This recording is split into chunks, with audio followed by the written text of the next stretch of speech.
Olá a todos. Olá, Conrado. Que bom ter você aqui com a gente. Olá, Bárbara, a alegria é toda nossa poder estar junto com vocês aqui hoje. Bom, o Conrado, ele é o editor do livro da doutora Marlene, que está aqui pertinho de mim. Trabalhou durante, né, longa data, Conrado, depois você pode falar melhor, com ela, e ainda trabalha, né, no centro que é a sede da AME São Paulo. Tem um trabalha na Folha Espírita também, né, Conrado? Enfim, tem um legado enorme aí na Seara, e a gente conseguiu, então, trazê-lo para fazer essa última apresentação, o último capítulo da primeira parte, né, a conclusão da primeira parte, e contar um pouco para a gente como na prática acontecia essa desobsessão. Né? A gente fica lendo livros e tal, mas a gente queria fazer um contato mais próximo. Então, obrigada por estar aqui. E a gente sempre inicia com uma oração, e em especial essa oração agora vem sendo uma grande vibração pelo Mednesp 2025. Então, se você puder fazer essa oração e iniciar a sua fala, a gente agradece demais. Legal, Bárbara. Então, vamos convidar a todos para que a gente possa, nesses instantes, criar uma grande egrégora unindo os nossos pensamentos, para que todos os nossos esforços, todas as nossas vibrações de amor, de paz, de sustentação, possam envolver o Mednesp 2025. Sabemos, Pai amado, que este trabalho se traduz como mais uma pequena chama de esperança, de renovação para as relações humanas e, sobretudo, para a saúde e para a medicina. Por isso, entendemos a responsabilidade. Por isso, compreendemos que as dificuldades inerentes a este caminho surgirão. Mas temos certeza de que mais e mais corações se unirão à AME Brasil, aquilo que a nossa querida doutora Marlene chamava da minoria criativa, que pensa e deseja um novo alvorecer para a humanidade. Que possamos envolver a todos os participantes, a todos os oradores que lá estarão presentes, e a equipe de organização do nosso Medinest. E que esses estudos, assim como tantos outros que são feitos por todo o nosso país, pelas AMEs espalhadas, possam servir de bases sólidas para a construção deste novo amanhã. Obrigado a nosso Dr. Bezerra de Menezes, a nossa querida e inesquecível doutora Marlene, por tudo quanto fizeram e fazem para nos sustentar nesse ideal. Se conosco, Pai, hoje, agora e sempre. Que assim seja.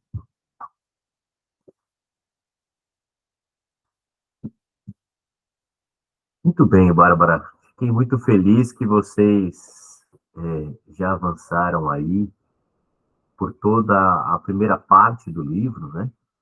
E a gente está hoje aqui para falar de uma conclusão.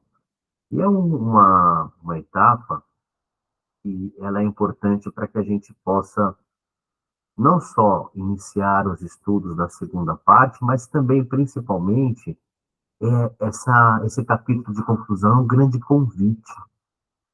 convite para tudo quanto a gente venha pensar, por tudo quanto a gente venha realizar, e eu até diria o seguinte, para uma ressignificação obsessão em nossas vidas, né?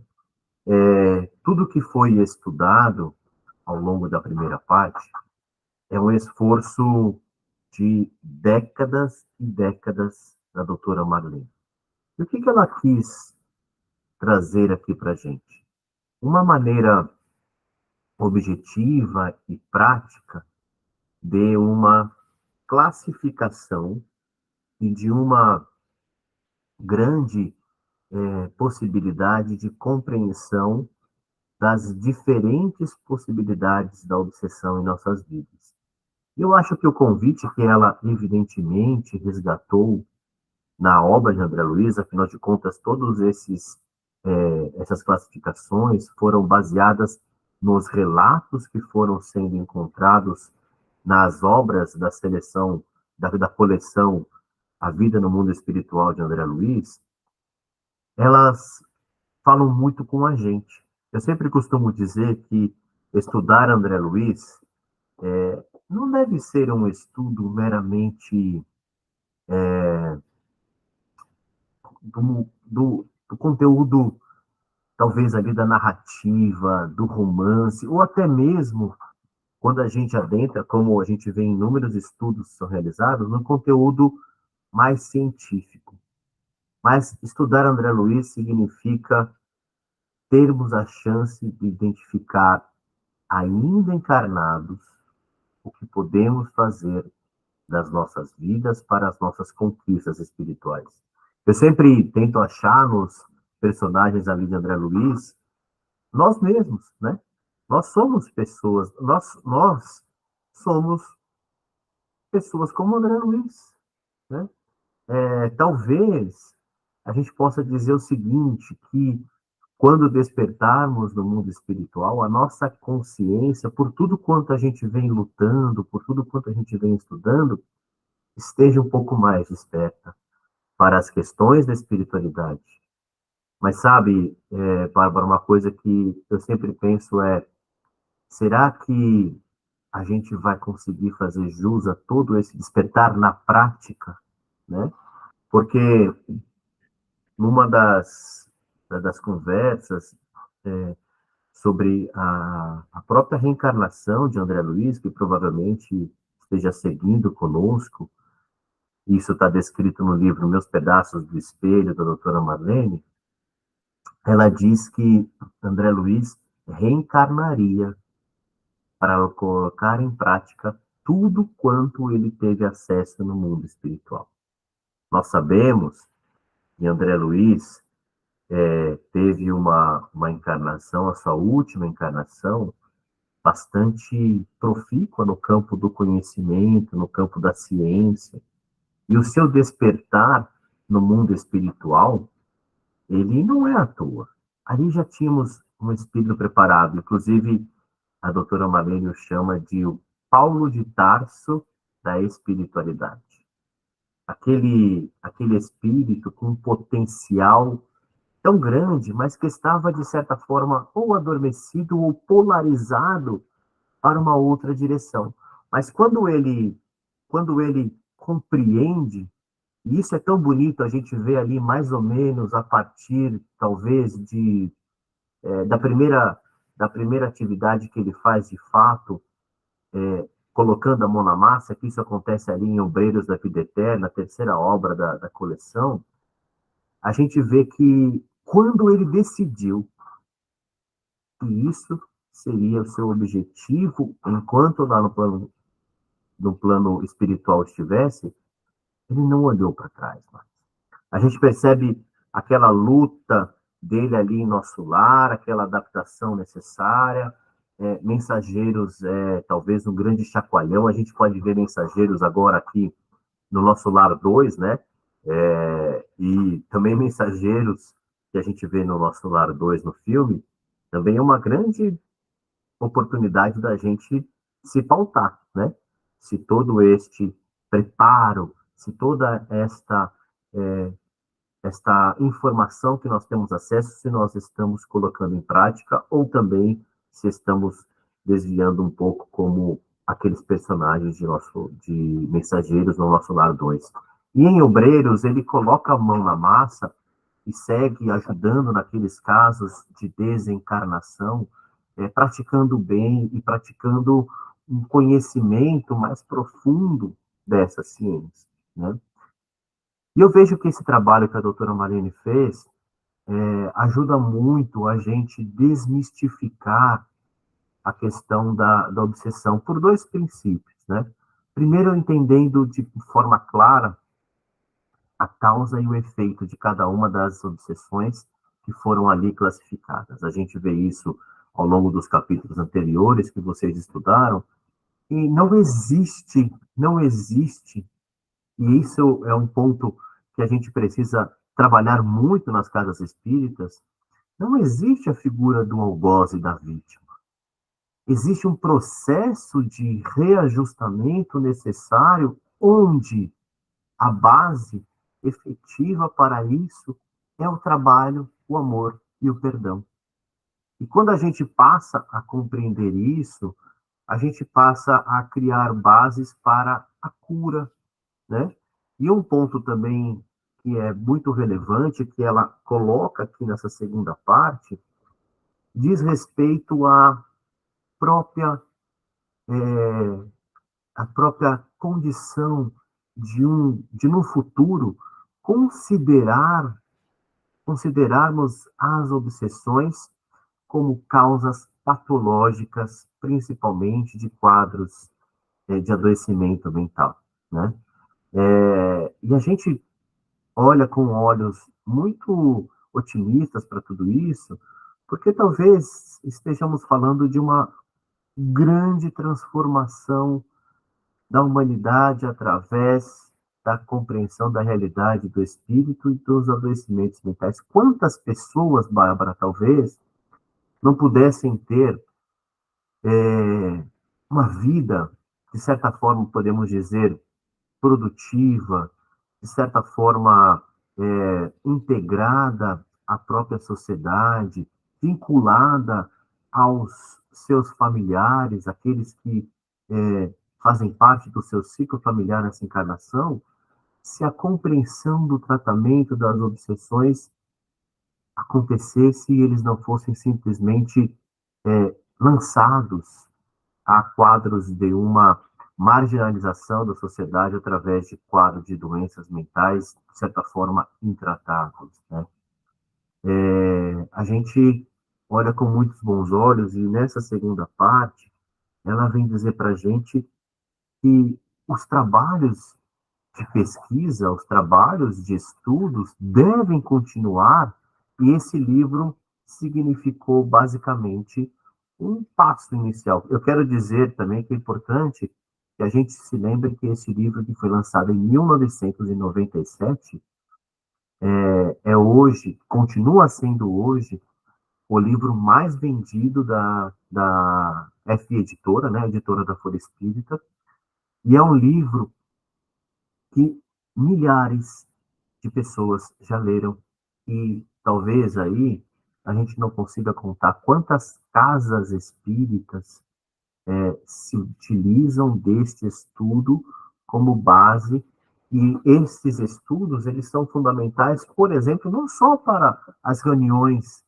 de desenvolvimento mediúnico ou de desobsessão, mas sabe para onde, por exemplo? Para o acolhimento fraterno, para que o olhar daqueles entrevistadores possa estar atento a uma conexão entre a medicina e entre o processo obsessivo, né? Porque também a gente corre um risco muito grande de muitas vezes classificarmos de forma automática, de forma precipitada, tudo como obsessão, né? Sem levarmos em conta a necessidade de um diagnóstico e o que é importante dizer é que se há um processo obsessivo, há um espírito ali na nossa frente que estamos avaliando no atendimento fraterno, né? Um espírito encarnado adoecido. E este adoecimento tem inúmeras causas, né?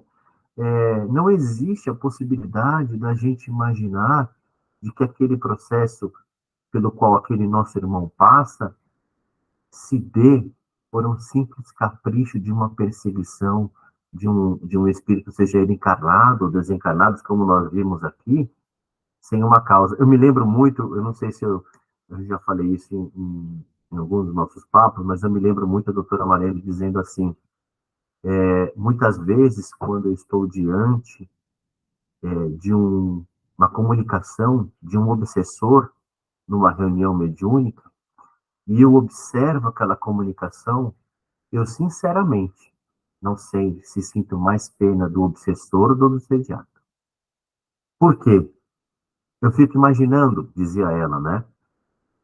O que nós faríamos no lugar do obsessor com tantas injúrias, violências e maus feitos que recebemos daquele que ali está agora sendo obsediado? A gente não sabe dizer.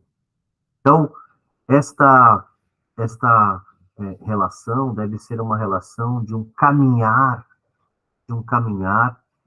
lado a lado.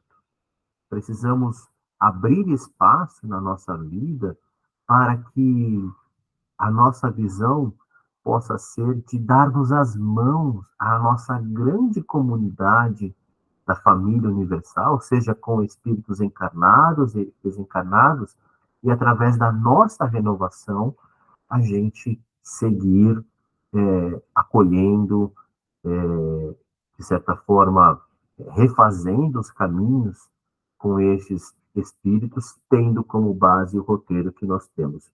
Ela descreve para a gente aqui a importância do trabalho do Dr. Inácio Ferreira, descreve para a gente a recomendação de Edith Fiore no que diz respeito à necessidade de se estudar de forma efetiva nos bancos acadêmicos das escolas de psicologia e psiquiatria, todas essas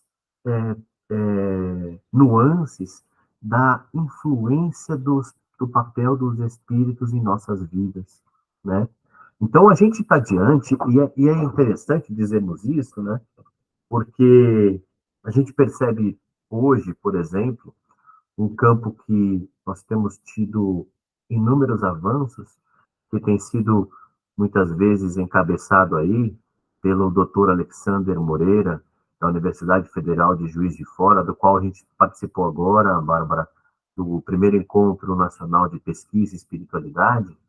O Alexander tem se debruçado muito nessa relação da espiritualidade em nossas vidas, na própria relação na própria existência do espírito, né, através de inúmeras pesquisas, e a gente percebe que este esforço, principalmente para abrir um campo para o diagnóstico das doenças mentais, tem avançado.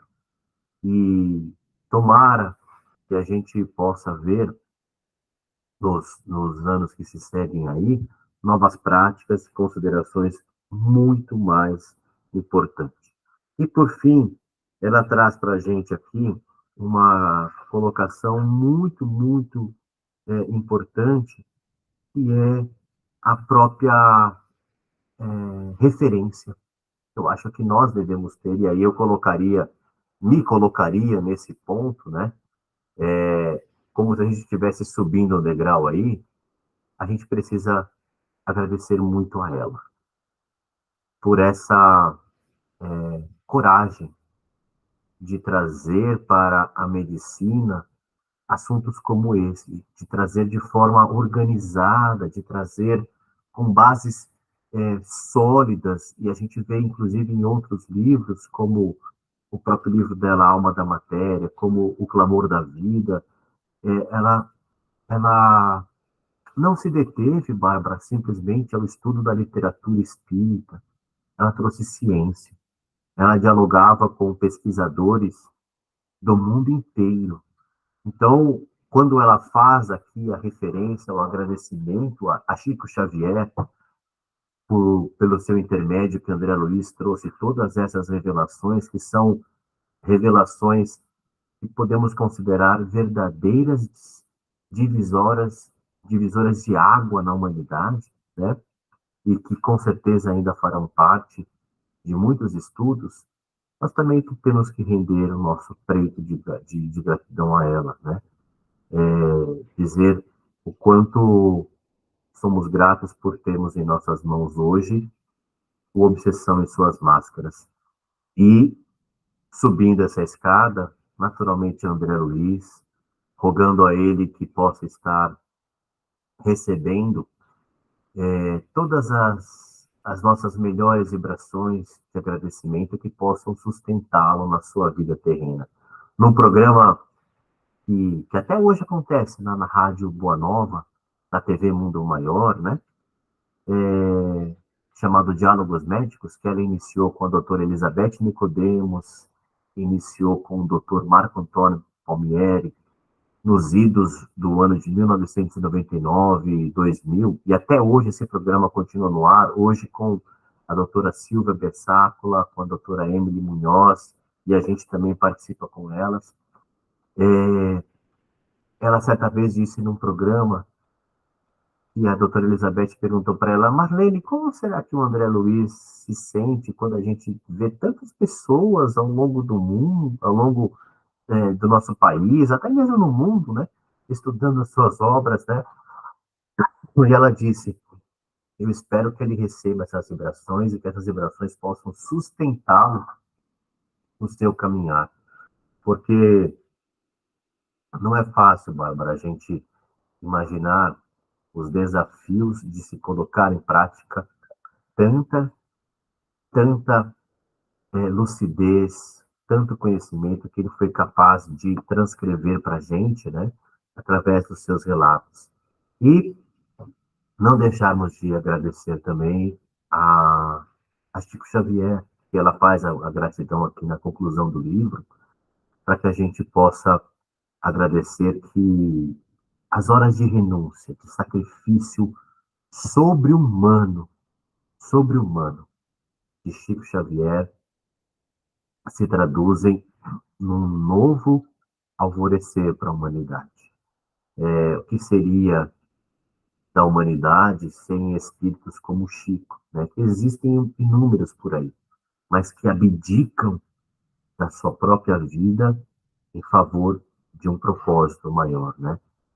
E, e aí, para concluir, eu queria dizer, eu estive com ela quando eu era moleque, para ser sincero, quando ela escreveu esse livro, e esse livro é resultado de uma viagem que ela fez, uma das, talvez, primeiras viagens de ciclos de palestras que ela fez pela América do Sul, aqui muito focada na Colômbia. E o tema que foi solicitado a ela foi obsessão e psicopatologias. E ela preparou um material, preparou primeiro em português, depois preparou o material em espanhol, e foi através destas palestras, de um ciclo de palestras que ela deu na Colômbia, que nasceu esse livro. E eu me lembro da gente construindo esse livro, eu sempre ajudei ela com a diagramação, a capa do livro sempre foi ela que escolheu, a capa desse livro tem um significado muito, muito, muito grande para que todos conheçam. Essa capa do livro, ela é basicamente a tela de uma pintura, onde a gente vê aqui Maria Madalena, que se transformou depois de ter sido afastada uma grande corrente de obsessores. E vejam que, através da transformação dela, que segue depois a sua vida, seguindo os passos do Mestre Jesus, imagine quantos obsessores foram tocados, né, por aquela transformação moral. E uma das discussões muito grandes desse livro, ela se preocupava muito com as bases do entendimento. E como ela coloca aqui na conclusão do livro, ela ficou muito na dúvida se colocava os estudos do pensamento, os estudos ligados à sintonia, à a frequência, que a gente vai ver aqui na segunda parte do livro, que são partes mais densas do ponto de vista de eu acho que ela talvez não quis assustar as pessoas, porque o que a gente vai ver aqui na segunda parte das bases de operação do pensamento divino, a base de operação do pensamento é muito complexa. E aqui a gente tem uma explicação que ela traz, usando pensamento e vida de Emmanuel, usando mecanismos da mediunidade de André Luiz, usando evolução em dois mundos, como bases sólidas, além de trazer, e eu recomendo a todos que leiam essa segunda parte, além de trazer, Bárbara, muita ciência. Ela vai trazer aqui para a gente Stephen Hawking, vai trazer conceitos de física quântica. Então, a gente vai ver aqui que a conexão entre a obra da revelação de André Luiz e a ciência, ela é muito grande. E tudo isso está respaldado nas descobertas que já aconteceram e vêm acontecendo e com certeza acontecerão mais no futuro, né? Então, fica aí para a gente o convite para seguirmos nessa segunda parte do livro, e eu acho importantíssimo que as pessoas realmente sigam e consultem essa segunda parte, porque tem uma frase que também está aqui no livro, se eu não me engano, é na introdução do livro, vou até pegar aqui para não. Às vezes a gente acaba esquecendo, é isso mesmo, na introdução do livro, ela colocou uma frase de Isaías, e Isaías diz: se não crerdes, não entendereis. E aqui, quando a gente passa pela primeira parte, a gente já sabe, a gente, nas casas espíritas, no movimento espírita, quem pode dizer que a obsessão não existe? Né? Então, de certa forma, a consideração, a crença, ela já existe. Mas quando a gente entender as bases do pensamento, quando a gente entender as ferramentas que nós temos para uma transformação, para uma autotransformação, que depois se conjumina com uma transformação daqueles que nos buscam, nós teremos efetivamente cumprido a nossa parte de compreender e exercitar através de informações que a ciência e as revelações espirituais já nos trazem, né? Então, é com muita alegria que eu vejo esse estudo concluir aí a primeira parte do livro. Me coloco à disposição para estar mais vezes com vocês. Eu também queria deixar um gancho para a continuidade da nossa conversa aqui, Bárbara, que é a seguinte. Ela também conseguiu escrever esse livro não só por conta dos estudos, não só por conta de ter mergulhado décadas e décadas, eu não estou exagerando quando eu falo isso, eu não sei dizer quantas vezes ela leu e releu cada um dos livros da obra André Luiz, mas é impressionante algumas vezes que a gente observava a capacidade de domínio da obra que ela tinha em citar trechos para todos os assuntos que a gente possa imaginar, né? Mas ela também conseguiu escrever essa obra também por conta da sua dedicação, que eu presenciei durante muitos anos na própria prática da mediunidade, na própria dedicação ao trabalho de desobsessão do qual ela realizava, né? Então, eu acho que, e esse também é um grande ponto para a gente conversar, que é como ela orientava a prática da mediunidade no Grupo Espírita Caibachuta, do qual ela esteve à frente desde a fundação até os últimos instantes da sua encarnação terrena, levando adiante as tarefas doutrinárias, as tarefas mediúnicas e as tarefas assistenciais do nosso grupo, né? Eu fico à disposição para a gente conversar um pouquinho mais sobre tudo isso aí.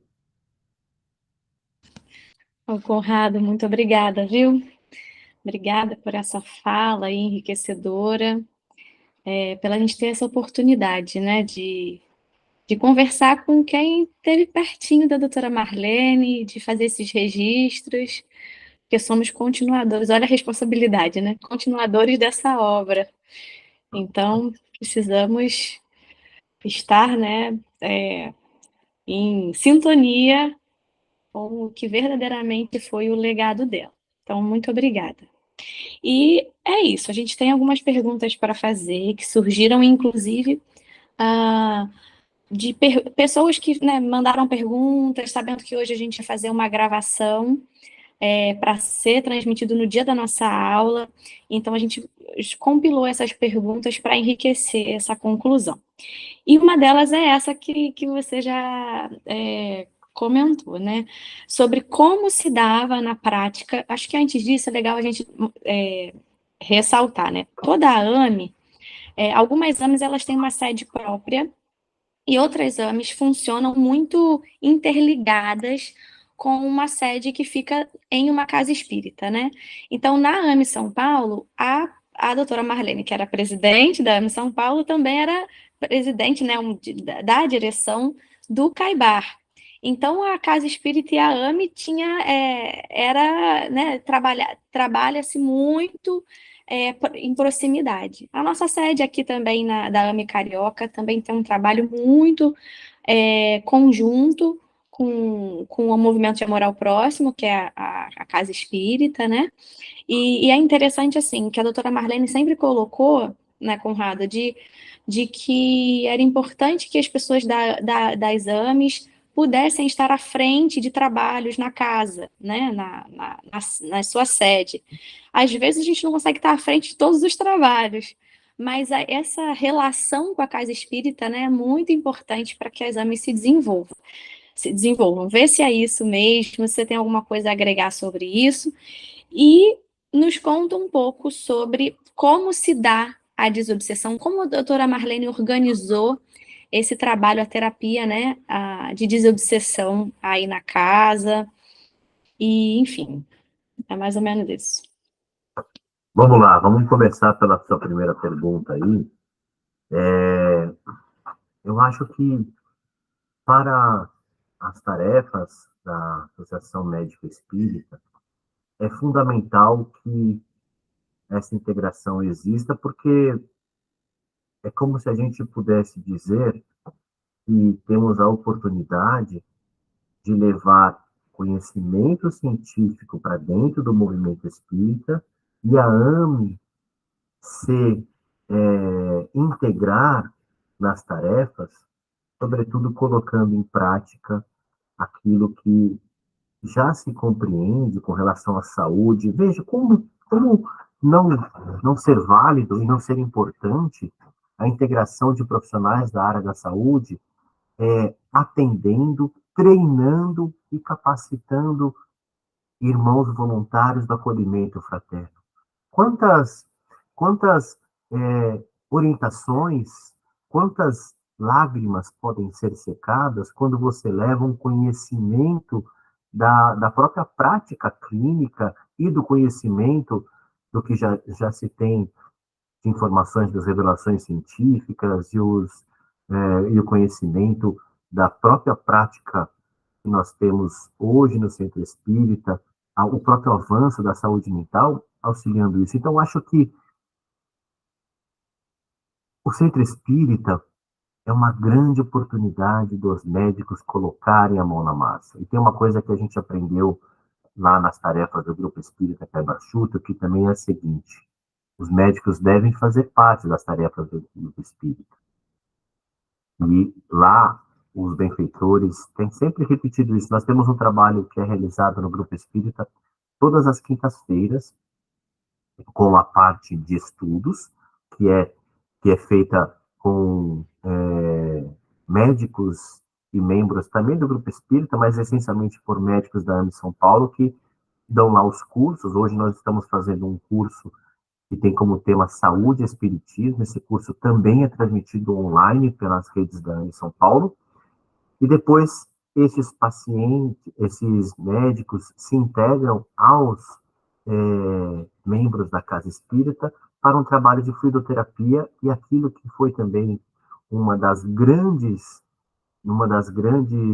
iniciativas da doutora Marlene, que se refere ao Instituto de Saúde, onde, através das práticas espirituais complementares, basicamente estamos falando aí de fluidoterapia e da água fluidificada, os médicos acompanham,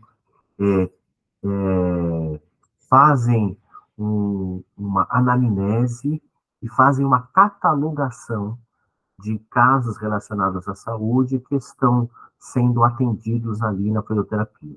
E o que eu queria falar sobre a orientação dos benfeitores, que eu acho essencial para os médicos espíritas, eles sempre orientam assim: aqui não importam os títulos nem os crachás que vocês carregam. O que importa é colocar em prática o serviço no bem, se entrosar com a casa espírita, acolhendo esses nossos irmãos, secando lágrimas, dando conforto, esperança, com os conhecimentos da própria formação médica, mas também com os conhecimentos da doutrina espírita, né? Então, eu acho essencial. Hoje, a AME São Paulo está sediada no mesmo prédio. Durante um tempo, ela foi numa casa ao lado, mas esse trabalho de conexão, ele sempre existiu. A gente tem inúmeras AMEs, como você bem colocou aí, o trabalho da AME Carioca. Nós sabemos também que a AME Minas Gerais tem um trabalho fenomenal realizado junto à própria questão da doutrina, né? Junto também, e também não esquecer que, por natureza, as casas espíritas, por natureza, eu diria, por obrigação, elas têm um trabalho assistencial, né? E aí também as AMEs podem fazer parte, levando os membros da Associação Médica Espírita como partícipes desses trabalhos assistenciais no campo da saúde, né? Levando a comunidades menos favorecidas esta questão que nós temos de, de socorro mesmo, né? Então, a parte prática. Então, acho que a AME ganha, o Centro Espírita ganha, e principalmente a comunidade ganha quando existe uma convergência destes esforços, né? Naturalmente, quando você bem conhece, Bárbara, o decálogo do médico espírita, naturalmente existem algumas atividades ali que estarão mais focadas nas próprias atividades da AME, mas muitas de que lá estão colocadas como compromissos dos médicos espíritas fazem parte de uma atuação junto às casas espíritas. Eu acho que é essencial que isso aconteça. Bom, queria falar um pouco sobre essa segunda questão, no que diz respeito à prática. Primeiro, eu preciso lembrar a todos que isso já está descrito no livro, e se não aprofundado nesse livro, o livro Meus Pedaços do Espelho, o livro se chama Chico Xavier, Os Meus Pedaços de Espelho. Esse livro foi lançado em outubro de 2014, e a doutora Marlene faleceu em janeiro de 2015. Foi a última obra que ela fez. E esse livro conta a vivência dela com Chico Xavier. Vários acontecimentos da vida do Chico, como se fosse uma espécie de bibliografia, mas contada a partir das experiências práticas que ela teve, a partir da vivência que ela teve. Ela sem dúvida nenhuma, quando esteve em Uberaba, cursando a faculdade de medicina, a gente pode dizer, Bárbara, que ela fez duas universidades ao mesmo tempo. A Universidade da Formação Médica e a Universidade do Espírito. Ela foi não só assídua, mas como foi totalmente entregue aos compromissos assumidos com Chico Xavier, tanto nas atividades do Grupo Espírita da Prece, como nas atividades das caravanas de socorro aos necessitados que eram feitas pelas regiões, né? Isso começou antes mesmo do encontro dela com Chico Xavier. Ela é espírita de berço, né? e nada acontece por um acaso. Veja que ela tinha se preparado para estudar medicina em São Paulo, acaba não passando no vestibular, ficou chateada, e uma amiga a incentivou, até ajudou naquele momento com passagem e tal, para que ela prestasse o vestibular em Uberaba, e lá ela foi. E estar em Uberaba, para a família, também era, de certa forma, algo muito bem-vindo, porque ela estaria junto ali das atividades que já eram muito pujantes de Chico Xavier naquela época. A família da doutora Marlene teve uma relação muito próxima de conexão com o Caibar Schutel, né? E, e, naturalmente, toda a formação dela veio do berço, veio de todos os ensinamentos que ela tinha. Então, ela já tinha se vinculado com algumas amigas ali da própria faculdade, ela já tinha se vinculado a tarefas assistenciais. E elas faziam peregrinações, que eram chamadas, onde eles visitavam os lares, levavam alimentos, levavam socorro ali de primeira ordem, né? Mas também faziam o evangelho na casa dessas pessoas. Olha que trabalho lindo e tão dignificante, né?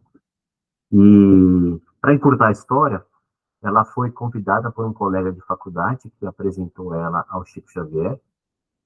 Esse colega, Valdo Vieira, que estava 1 ano ou 2 anos acima dela na graduação de medicina em Uberaba, e foi um dos responsáveis por auxiliar Chico a se estabelecer em Uberaba, quando o Chico vem de Pedro Leopoldo para Uberaba, e ele então convida ela para estar com o Chico a pedido do Chico, né?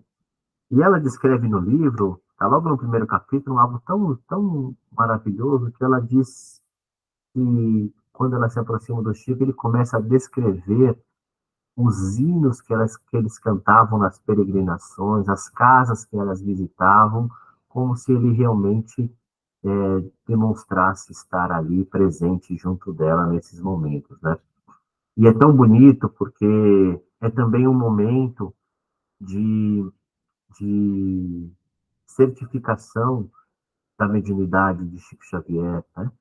É uma prova inconteste da união, da ligação que eles tinham, e ele diz que a estava esperando e a convida para trabalhar junto dele nas tarefas, fazendo duas atividades, organizando ali as pessoas que vinham, né, na fila para ser atendidas, principalmente mãezinhas em busca de cartas ou pessoas em busca do receituário de Dr. Delira de Menezes, e também para que ela começasse a fazer a atividade de preleção evangélica. Ela falou, puxa, mas eu não estou preparada para isso, tá? Você vai ler o Evangelho, vai ler o Livro dos Espíritos e vai comentar se você está preparada para isso. E lá em Uberaba também, ela participava junto dele das tarefas de reunião de desobsessão. Talvez pouco se fale, Bárbara, mas o Chico teve um trabalho na desobsessão fundamental e, e eu diria, um contraponto de sustentação o seu mandato mediúnico. Porque é ali no trabalho da desobsessão que o médium desenvolve uma visão de mundo e um compromisso de doação, de socorro muito grande. Então, isso vai trabalhando o ego, vai trabalhando a realidade, e ela participou disso tudo.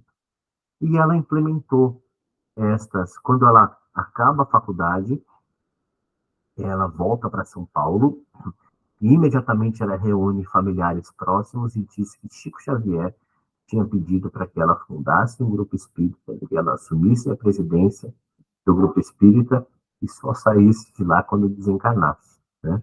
Esse grupo depois ia ter uma série de desdobramentos, ela convida os membros, funda o grupo, ele começa de forma tímida, na casa de amigos, né? E esse grupo vai crescendo. E no que diz respeito à prática mediúnica, a base de estudos do Grupo Espírita Caibar-Schutel sempre foi André Luiz e Emmanuel, do ponto de vista da orientação das reuniões, da formatação, de maneira simples, de maneira muito focada naquilo que a gente vê no livro Desobsessão, de André Luiz, mas tem um ponto que eu gostaria de ressaltar. No grupo espírita Cabachuta, e isso ela aprendeu lá com Chico Xavier, a prática e o estudo da mediunidade se faz concomitantemente. E por que que ela sempre seguiu esta linha? Imagine você, Bárbara, chegando a um pronto-socorro extremamente adoecida, extremamente em sofrimento, né? E se a prática da mediunidade tem os seus efeitos de cura, de renovação, ele deve acontecer concomitante ao estudo para que já haja um atendimento desta prática do médio de uma educação. É claro que ninguém está falando que um conhecimento prévio, de que o estudo possa continuar, mas no Grupo Espírita Cabachuto, ela sempre colocou como responsabilidade do médium o estudo da doutrina e da mediunidade, mas sempre abriu portas para que este esta prática, né, pudesse dar ao médium um alívio e uma compreensão na prática da mediunidade atuando em sua vida, porque ele aprende um pouco, pratica, melhora e se sustenta nesta caminhada. A casa tem cursos sobre mediunidade, os livros são esses que eu disse, mas sempre não se colocou e naturalmente existem muitas casas que o fazem, e é uma maneira de fazer, não há nada errado nisso, mas no nosso caso, o que ela aprendeu com o Chico é que não deveria se esperar 4, 5 anos de uma formação de médio, porque a principal formação que ela acreditava no médio dizia respeito à abnegação e à renúncia em favor do trabalho da mediunidade. E, se me permite concluir com mais uma questão, algo que eu vi na prática, principalmente com a prática dela, nas reuniões em que eu participava junto com ela. Só existe uma, uma possibilidade da gente encontrar um caminho de equilíbrio, de despertar, de progresso com a mediunidade em nossas vidas. E este caminho diz respeito a aquilo que a gente... Eu vou usar outra palavra para não ser igual ao que Emmanuel disse ao Chico. Eu vou usar as duas palavras, que é, frequência, responsabilidade e dedicação sincera à prática da mediunidade. A mediunidade, para ser equilibrada, não é uma tarefa de curto prazo. Ela é uma tarefa ao longo dos anos. E a gente, muitas vezes, é imediatista quando está numa porta de um pronto-socorro. Você quer, mas ali, nas portas do pronto-socorro, a gente cura simplesmente os sintomas, né? Dá um analgésico, faz alguma coisa.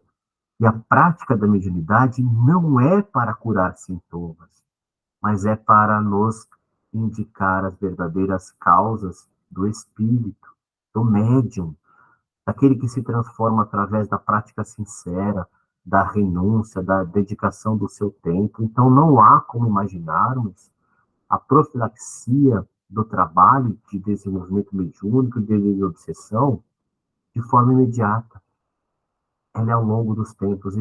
Existiam dois trabalhos que a doutora Marlene não abandonava de forma nenhuma, seja qual fosse o compromisso de palestra, de viagem ao exterior que ela tinha. Sempre que possível, claro, né? E esses dois trabalhos consistiam na tarefa de desobsessão que ela participava todas as quartas-feiras às 19 horas e na tarefa do Evangelho no lar junto às crianças na creche Lar do Alvorecer, que ela fazia todas as quintas-feiras à tarde. Então, não havia com ela negociação dessas tarefas. Ela entendia a responsabilidade de ser médium para a tarefa desobsessiva como uma necessidade de equilíbrio. uma necessidade de até mesmo sobrevivência e sanidade mental dela própria. Eu não tenho dúvida que, se não fosse este compromisso que ela tinha com essas tarefas, além de tantas outras, claro, mas essas eu quis ressaltar, provavelmente, Bárbara, ela não teria sido capaz de uma produção e um exemplo que ela deixou para a gente de tamanha grandeza como nós temos hoje, né?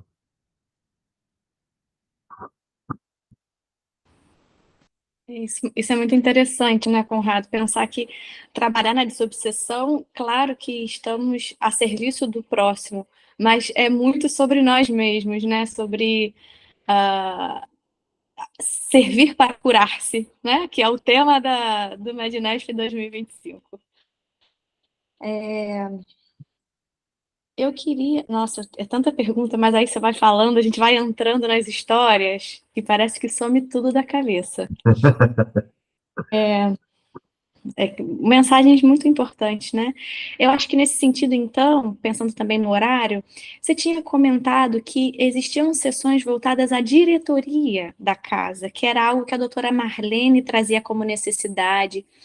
E eu estou até lendo um livro que conta a história, as histórias de cura lá do Frei Luís, né? Que muitas pessoas que fazem o nosso estudo são do Frei Luís também.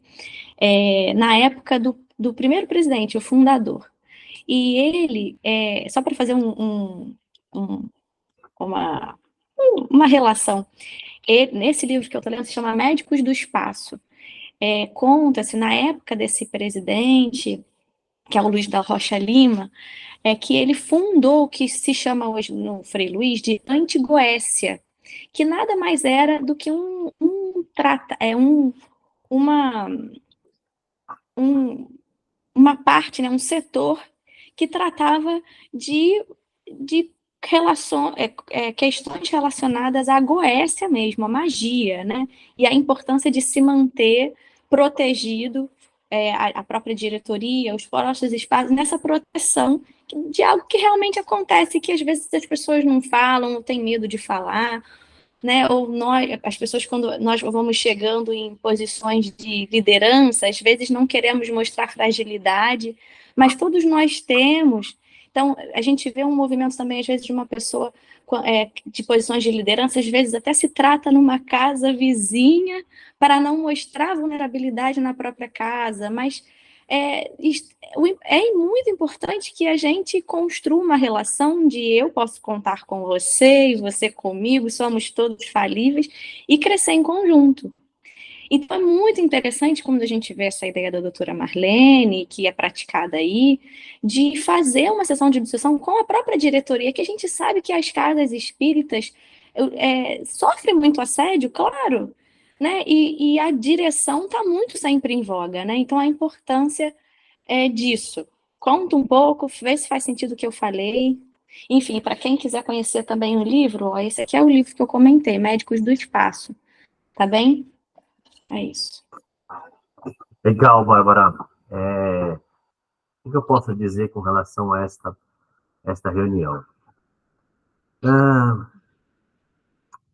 nos últimos momentos do Cristo, ali que antecediam ao Calvário, né, na Santa Ceia, ele nos cunhou a importância de amarmos uns aos outros, dizendo que nisso todos sabereis que meus discípulos se amarão, né?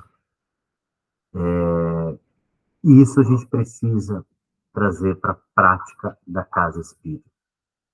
E a diretoria precisa, os diretores da casa precisam estar abertos a este amor mútuo e esta capacidade de confiança e de até mesmo, como você colocou, eu achei que você foi muito feliz em dizer a questão da fragilidade, né? Se colocar também num processo de aprimoramento e tratamento necessário para dar continuidade às suas responsabilidades. Aquelas pessoas que lá estão dirigentes, por uma simples questão de terem uma responsabilidade maior, mas não estão num nível de total ausência da influência espiritual, não estão no nível de um total domínio das próprias emoções, das próprias sombras, que os isentam desta profilaxia essencial. Quando você cria esse grupo, naturalmente está transitando ali uma grande relação de confiança mútua, uma expressão do amor, né?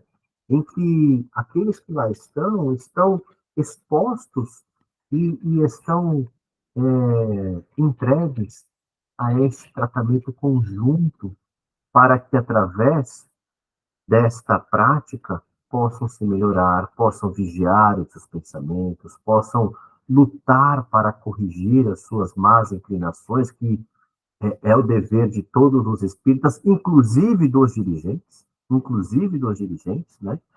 Agora, isso não se constrói de maneira imediata e nem tão quanto sem que a gente possa observar alguns pontos importantes. E o primeiro ponto que a gente tinha ali naquela sala dizia respeito a uma profunda dedicação e comprometimento dos membros já àquela casa para ali estarem junto com as reuniões da diretoria. Ou seja, é importante que se juntem a esse grupo aqueles que já compreenderam a necessidade de servir, aqueles que já abraçaram este compromisso e, naturalmente, que já caminharam de uma forma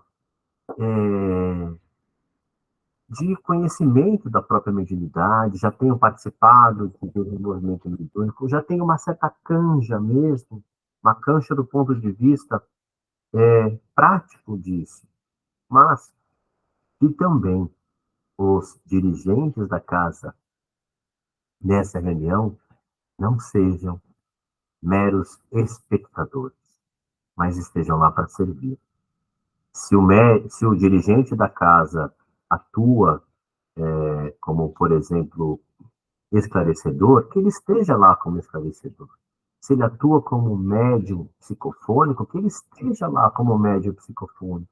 Se ele atua como médium da fisioterapia nas reuniões de desenvolvimento mediúnico, que ele esteja lá dessa maneira, mas que ele esteja disposto. E também vale a pena dizer que essas reuniões também tinham uma, uma conexão muito grande com a própria espiritualidade maior. Então, além de acolher estes espíritos, esses nossos irmãos, que estavam dedicados a desestruturar a diretoria, a desestruturar os médios, a desestimular as novas tarefas que se desdobravam, né? Também ali se estabelecia um canal para que as orientações dos dirigentes espirituais da casa espírita pudessem transmitir aquele grupo. E veja, é importante que a gente também diga, falando aqui hoje, que isso não quer dizer uma postura exclusivista. Não, não é, queremos criar um grupo fechado para que os outros não participem, para que a gente possa discutir aqui. Não, isso se diz isso diz muito mais respeito a uma união de propósitos e fixação de objetivos de servir de maneira mais efetiva daquela diretoria, e aqueles médios necessariamente não fazem parte da própria diretoria, mas estejam lá para auxiliar neste trabalho, né? Como cuidar bem dos outros, como acolher os sofredores, se nós somos incapazes de cuidar de nós mesmos, né? E este cuidado desta reunião é um cuidado para o equilíbrio da diretoria da casa, enxergando neles espíritos numa experiência terrena necessitados, como todos nós, deste socorro. Então, um dia vai ser um que vai trazer as questões de uma situação mais intensa, de um quadro obsessivo que pode estar descrito aqui quando nós estamos vendo na própria obra, né? E mais do que isso, Bárbara, para concluir a fala, nos anteciparmos através do reconhecimento dessas fragilidades para estarmos unidos, orando um pelos outros, né? Estendendo a mão, enxergando no companheiro de diretoria alguém passível de uma falha e que nós não estamos lá para julgá-lo, mas para auxiliá-lo nessa trajetória. E claro, não estamos, falamos um pouco na conclusão do capítulo, não estamos de forma alguma colocando esses diretores como vítimas de um processo obsessivo só porque são diretores, não.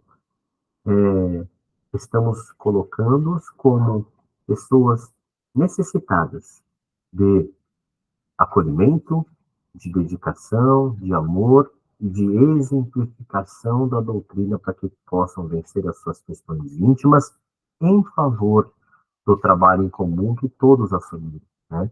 As reuniões eram sempre às quartas-feiras e depois da reunião nós tínhamos uma sessão que continua até hoje às 20 horas de uma vibração em conjunto, não só com os membros daquela sala, mas com outros frequentadores da casa espírita, uma reunião de vibração pela casa. Então, depois que a reunião se encerrava, todos desciam para as salas de fisioterapia e lá fazemos uma reunião de vibração pela casa, acolhendo também pacientes em tratamento, mas vibrando pelas tarefas da casa. Precisamos aprender a vigiar e orar, inclusive as nossas próprias tarefas, as nossas próprias questões, fazendo delas o ponto de partida para os nossos compromissos, né? Perfeito, Conrado. Aqui na nossa sede também da AME, nas reuniões de sexta-feira, que tem todas as práticas complementares espíritas, né?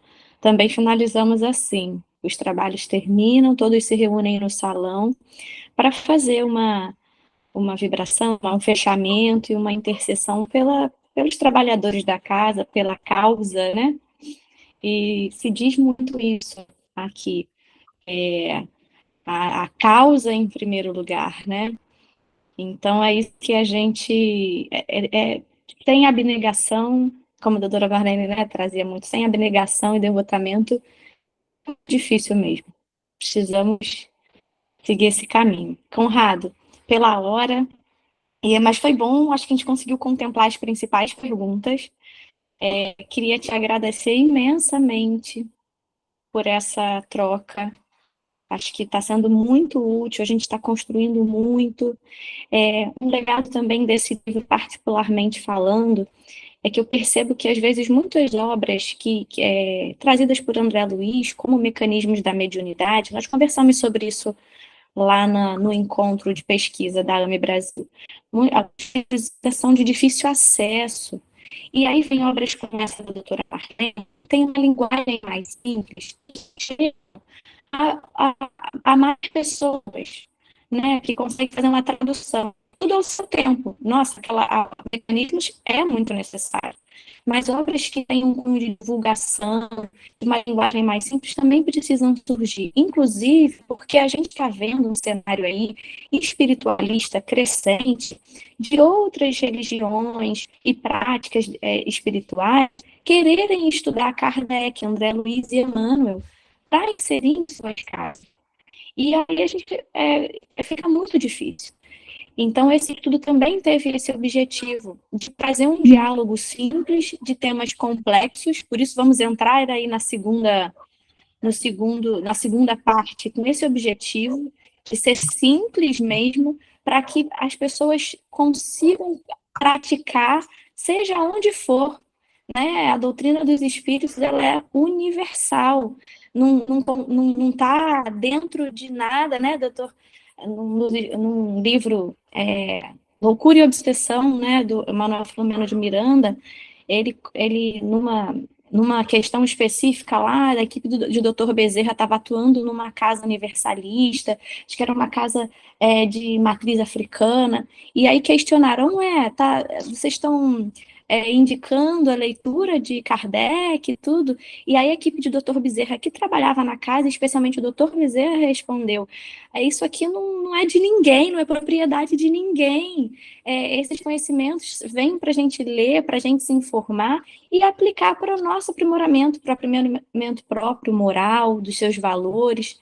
Então, esse é o intuito, que qualquer pessoa que tenha vontade de estudar, que pegue esse conteúdo aqui que a gente está produzindo e aplique na sua vida, da maneira que achar melhor, certo?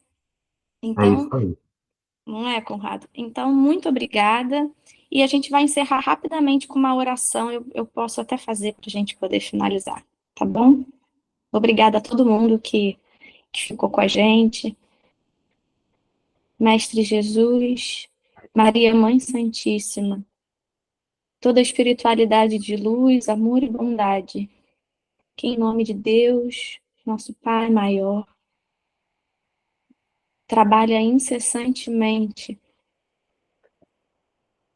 por todo esse projeto, por todo esse ideal,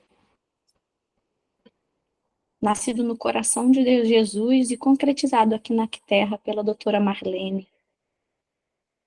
Agradecemos por essa oportunidade e nos colocamos à disposição como servidores do Cristo para dar continuidade, para chegar aos novos corações de forma abnegada, devotada, livre de qualquer personalismo, assim como Jesus nos ensinou. Muito obrigada. Assim seja. Conrado, até a próxima. Obrigado, Obrigada. Bárbara. Grande abraço a todos. Tchau, um abraço.